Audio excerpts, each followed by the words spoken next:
It's all about people over profits tonight. And joining us is Ifeoma Udoh, who's a PhD and the Executive Vice President and Policy Analyst. We welcome Ms. Ifeoma to the broadcast, and Colleen Meiman, who's a National Health Advisory Policy Expert. We welcome you both to the broadcast. So, Ifeoma, let me start with you. What is 340B and why was it created? Thank you for having me. 340B is a policy that has been put in place over 20 years ago by the federal government with bipartisan support. Look at how we reduce the costs for drug medications for people who cannot afford drugs. Anything from HIV medications to cancer medications, pharmaceutical companies are working closely with hospitals and health systems to try to provide reductions in costs so that communities can have, low-income communities can have access to medications. That's what 340 is. It's a policy in place in support by the federal government. And 20 years later, how would you grade the progress of their efforts and what they were trying to achieve when they started this? It's a really great question. It's a very nuanced question. The progress is good for some indications. So for some disease areas, like HIV is doing well by the use of 340B pharmacies and 340B drug reductions. Other areas are not, like diabetes and cancer. And so it's a mixed bag, and we need to do better by it. But why not? I think the biggest thing is that it's not monitored. And so the policy itself was meant to do good in terms of creating a safety net for low-income communities, rural communities, communities who have independable access to healthcare. It was meant to be a safety net to ensure that they could access their medications, but it's not being monitored very well. And, so explain to our audience, what do you mean when you say it's not being monitored? Are you saying those that should get the benefit are not getting it? Yes, nobody's paying attention to it, quite honestly. It's one of these things, it's one of these policies that should ensure the health equity of all Americans. And it is, no one's paying attention to it. And so it's not being monitored, meaning some people, some organizations, some healthcare centers use it to what it's meant for, and some don't. And those that use it, that goes against why it was established, why would they do that, and who does it benefit? It's a really great question. Again, the benefit is that if it's not being monitored, it can sometimes get repocketed back into hospital administrative costs versus community care costs. Explain that in more detail. One thing that we've seen happen, for example, in the HIV world, is that we see communities that use 340B processes set up internal clinics within their health centers, people who are living with HIV. So when they come into the clinic, they can access their care, they can see their providers, they see their social workers, they get their transportation costs covered, and then they go into the pharmacy that is their clinic and they can pick their meds. They don't have to go someplace else. So it's a one-stop shop. That is one benefit of using the resources from 340B pharmacies. When 340B drug and 340B sort of rules are not followed, those funds sometimes end up being swallowed by administrative costs in the hospital, meaning they go back into salaries, meaning they go back into not supporting things like mobile clinics or access to services outside of the clinics. It means that they don't get accessed in a way that really supports low-income communities to access their medications and their care in the way that they should. Well, Colleen, how do they remain compliant and how do they pass the audit? Well, it's important, first of all, in the 340B world to make a distinction between two different types of healthcare providers. there's hospitals, and then there's what we call like the small community-based providers, like community health centers and the Ryan Whites. Because of the way the law is set up, if you are a hospital, there is no requirement about in law or regulation about what you do with those savings. So, you hear stories that hospitals use the funding to build marble fountains or fancy atriums in their, in areas where they serve a much more a better off clientele, or a financially better off clientele. When you're talking about the small community clinics, which I represent, I work for community health centers, we are subject to a very different set of laws and regulations. And so we are subject to make sure that every penny goes back into being used to help patients, not just with their drug costs, but to get dental services, to get behavioral health services, all of that stuff. But the rules just simply don't apply to the hospitals. Correct. So I'm not saying they're all hospitals are bad actors. I have really don't know enough about hospitals to have an informed opinion.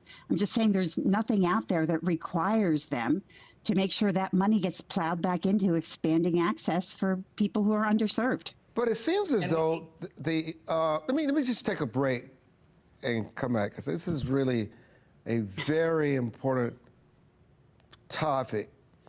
Profit over people. We'll be back. Don't go away.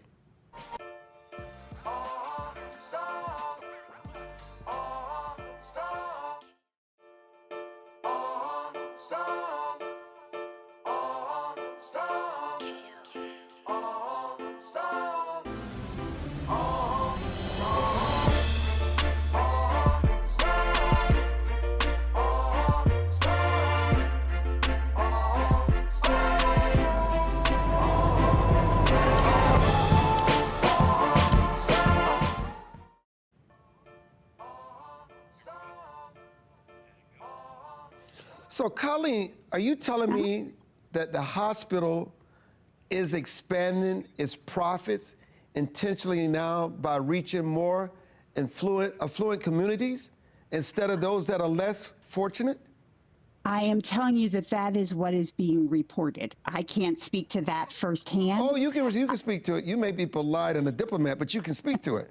And this here, integrity matters here. So they're intentionally expanding to affluent neighborhoods at the expense of those that really need the 340B.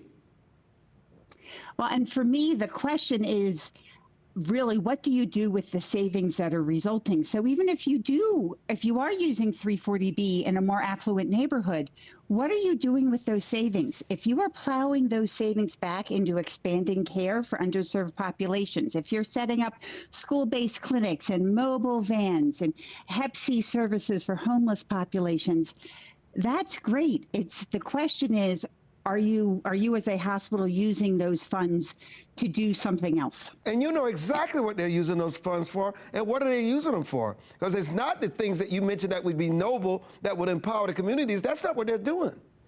Well, I think it really depends on the hospital. I think there are some hospitals out there who are really good actors, but I tell you, there's a lot of stories out there. There was a big story in the New York Times about a year and a half ago about a hospital in Richmond, Virginia, that had used 340B in all these very affluent areas. And they did it because they had one hospital in a low-income majority minority area. And yet at the same time they were getting all that 340B savings out in those affluent areas, they were stripping services away from the hospital in the underserved area. And I don't understand how that is. I don't understand how people can do that ethically, and it's very unfortunate that right now it's not illegal. Very easily. What about Ifeoma, the underserved and the uninsured patients? What are they left to do? Yeah, and that's what we're seeing. We're seeing a lot of those stories actually that Colleen mentioned. It's happened. The big one is in Richmond, Virginia, but there's stories coming out of Ohio. There's stories coming out of Minnesota. And what patients, I think that the answer to your question is that a lot of patients don't even know it's like a real benefit. Like, those of us that work in policy and advocacy and healthcare systems and health equity and are trying to sort of move policies forward, one of the things that we really focus on is how we message to our communities about what is available to them and what can they act. A lot of people don't even know that the 340B system is one that actually is set up to work. When it works really well. And when it's not working because no one's paying attention to it, no one knows what's going on. But Ifeoma, they're intentionally seeking to exploit the availability of this drug. This is no accident. This has become a business for them. I think that's why I started out the conversation by saying it needs to be paid attention to. It needs to be monitored. We need to have systems in place that the federal government says, this was the intent for these funds. You are to use these funds in the following ways. There needs to be a rubric in place that says, this is where the money is supposed to go from the benefit of this work. That doesn't exist, as Colleen is saying, for certain hospital systems. It does for community clinics. And so community clinics, which in a lot of places are operating by the hair of their chinny chin chin, are using the funds to support their communities as best they can. But it needs to be operational for big hair hospital systems, and community clinics. It shouldn't just be the little community clinics in the backwoods of Alabama only having to comply with this law. And Colleen, the reason why this happens is because they have lobbyists and people who support and turn a blind eye in high places, and these low-income families don't have the kind of resources to go and advocate for them. And so it's the same old story all over again. Well, and as Ife said, a lot of people don't even know, that this provider benefits from this program and should be offering you pharmaceuticals at a price that you can afford. What I will say to any patient out there who is struggling to find affordable pharmaceuticals, find your local community health center. That's what they're there for. They will help, but it is really frustrating to read reports of hospitals who get all of this proceeds from 340B and yet turn patients away because they can't pay the full price of the drug. So, Ifeoma, I'm looking at something. I was taking notes on some of the things you all were saying during the show. So the hospitals can elect to sell all of their 340B drugs to only fully insured patients while not passing any of the deeply discounted prices to the most vulnerable and the uninsured? So the way that 340B, short answer to that is yes. The way that 340B is meant, the way that 340B is meant to work is that the pharmacy, which surprisingly enough in this scenario are it's hard for me to say, but they're on the right side of things. They are producing medications, and they do a set aside where they set aside certain pharmaceuticals to be sold at lower costs from the drug organizations, the pharmaceutical companies, and the intent is that lower cost that they are selling those medications to hospital systems, that lower cost that they are giving them, that cost savings is supposed to be passed down to the patients. And the way that it's supposed to be passed down to the patients is in any number of ways that addresses their health equity needs. Set up a mobile clinic. Provide free transportation to your patients that are having a hard time. Set up, food baskets. Set up like an internal pharmacy so that your patients don't have to come to the clinic and then get back in their buses and go 30 miles to go to another neighborhood pharmacy to try to get their medications that their medications might not even be there. Make the medications be in the clinic. So there's all these sort of creative ways that they could be using those benefits, that they could be using that savings for. And what we're saying is that they're not doing that. And we'll be back. Don't go away. People over profits.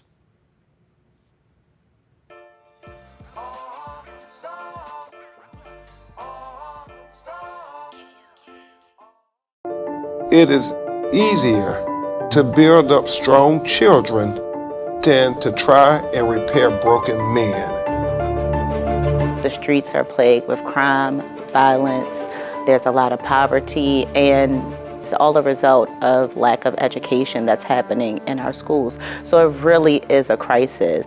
We come from very different political perspectives, but we've come to the same conclusion, and that is there is a crisis in the classroom.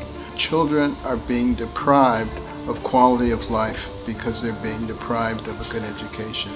We must solve this problem. It's incumbent upon all of us to join hands together to get this done. We can't afford to wait one more day before we address these issues, because every day we lose another child. Let's stop the politicking. Let's stop the games. Let's really do something to give these kids a real chance at life and being a part of that American dream. We need accountability for funding. Many of the districts where you're seeing very low test scores, students graduating with very low literacy and math comprehension rates, they are receiving a lot of funding. So where is the money going where our kids aren't being adequately educated? If you believe every child is deserving of a quality education, please go to educationjusticefoundation.com.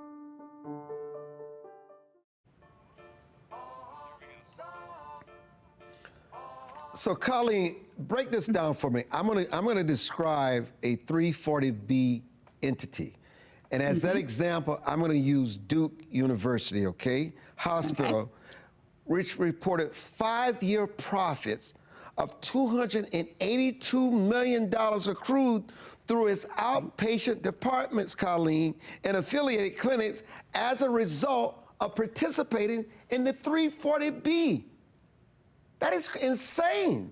And the question is, what happened to those funds? Yes. Where did those funds go? Like, you talk to a community health center, we can tell you, oh, that's funding our dental clinic. That's funding our school-based clinics. That's funding our worker outreach programs, whatever it is. But there is nothing in law that requires a hospital to even report on what they're doing, let alone to make sure that those funds are spent in a way that is expanding access for people who are medically underserved. How do we change this? How do we make it work for the undeserved, the outpatient, the uninsured, Colleen? What needs to be done? Congress needs to weigh in. I actually used to work in the agency that oversaw this program, and it's a frustrating program to work on because the law needs to be tightened. The law needs to have these types of requirements added to it. And I'm happy to say that just last Friday, a group of 6 bipartisan senators released a draft bill for discussion, for input. It's far from finished, but they said it's their intention to fix this program by the end of this year. And one of the big things in their bill was, hey, everybody who gets 340B, you need to be transparent about how much savings you're getting with it and how you're using it to expand access. But here's the issue I have with this, Ifeoma, if you follow this. Obviously, the hospitals that participate with the 340B must weigh the pros and cons of becoming involved and what they have to consider. Where can I go into the more affluent neighborhoods and also the better insured neighborhoods? There is no consideration of those that are on the bottom rung of the ladder when they're considering expansion, because their only bottom line is how they can get that money. Yeah, and again, I'm going to keep going back to that's why we're asking for the lever of Congress to say that there's got to be, if you're going to access 340B as a hospital system, then the lever of Congress has to say the discounts that you get from this need to go back into ensuring health equity for communities that they can access other types of care. And honestly, those hospitals, if they did the analysis, they would understand that if they put these mechanisms in place to support healthcare for lower cost communities, those individuals would come. Everyone wants healthcare in this country. It is one of the lightning rod issues in this country, the fact that our healthcare system is so out of whack. It is not just in this country, but worldwide. Everyone knows the United States healthcare system is deeply flawed. And so it presents an opportunity to ensure that those hospitals are actually doing their job and doing their due diligence, and also keeping Americans covered and insured and accessing services. And there will be other ways that they can benefit from keeping Americans in their healthcare systems. There are other reimbursement ways that they will not lose their money if they use 340B in the right way. They won't. And also talk about quickly before we go to break and come back with some final thoughts. If the program was to work the way it was set up, how the underinsured and how those on that bottom rung of the ladder, how they would really benefit and the difference it would make in their lives, Ifeoma. Yeah, the difference that it would make in their lives is that we wouldn't see things like, I mean, there are deep areas in the South where there are no healthcare centers, where people have to travel miles and miles and miles to get coverage, right? There are maternity deserts in the South where if you're having a baby, you got to travel 75 miles to get to a hospital system that will help you deliver your child. There are lack of pharmacies in certain communities, right? I live here in Oakland, and in Oakland, California, you'd be surprised. You'd think, oh, it's Oakland, California. It's California. We got everything right. We do not. And so, like, there are ways. There are ways that if it was used properly, that people would be able to afford their health care, that they would be able to afford routine care, they would have access to their diabetes meds, their cancer meds. It's a huge issue with regards to the cancer situation in terms of how 340B is used or underused. It's just, there's so many opportunities to leverage what it was meant to do to make healthcare better in this country. And we'll be back with Colleen and Ifeoma with some final thoughts.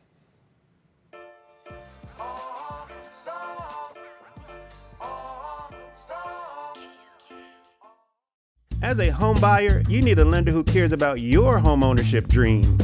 United Security Financial has been helping families secure their dream homes for 30 years. We're a national fair practice lender that provides affordable mortgages and low down payment programs to eligible home buyers.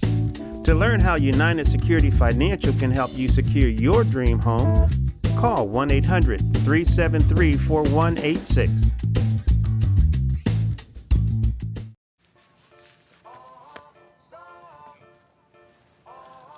So, let me just thank Ifeoma and Colleen for really caring. Because, so often when programs like this is set up, people, all they do is look for loopholes. And sometimes the loopholes are put there at the very beginning, knowing exactly what this program is going to end up doing to the people that really need it.